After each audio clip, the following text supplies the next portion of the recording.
Qahva insoniyat tarixidagi eng cho'ng ta'sirga ega ichimliklarning biri. Danliq bir rivoyatga qaraganda, qahvaning hikoyasi Efiopiyada boshlangan.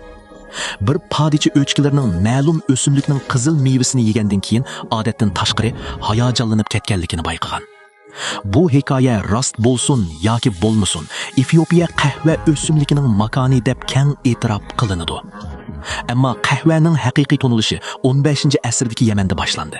U yerda sufi mutavviflar uzun kechilik ibodat jarayonida qahva ichadi.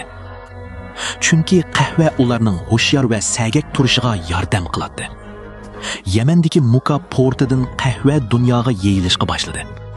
Bu port qahva sodasi uchun shunchalik muhim bo'lib ketdiki, uning nomi bugungacha dunyodagi eng danliq qahva ichimliklarining birida yashab kelmoqda. Ammo qahva faqat kishilarni hoshyor tutganligi uchunla dunyoga tonilgani yo'q. U qahvaxonalarni paydo qilganligi uchun dunyoni o'zgartdi. Bular odatdagi ussuzlik qondiradigan joylar emas edi.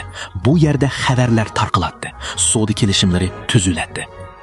Şahmat o'ynaladi va fikrlar munozara qilinadi. Ba'zilar ularni hatto hikmat g'azinasi deb ataydi. Dal shu sababdan hokimiyatlar ularga gumon bilan qarashga boshladi. 16-asrning boshlarida Makka va boshqa bir qancha joyda hatto qahva cheklangan edi. Ammo uning kengayishini endi to'xtatqili bo'lmaydi.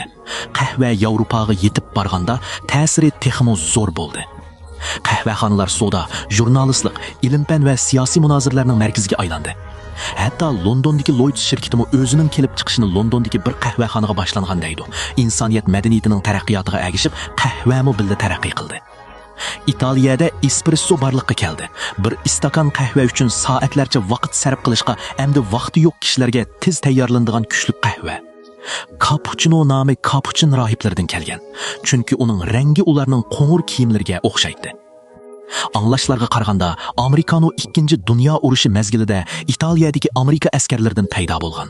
Ular espressoni bek kuchli deb o'ylab, uningga issiq suv qo'shib ichgan. Bugun har kuni milliardlagan istakan qahva ichiladi. Ko'pinchimiz uchun qahva yo'q dunyoni tasavvur qilishmo qiyin bo'lib qoldi.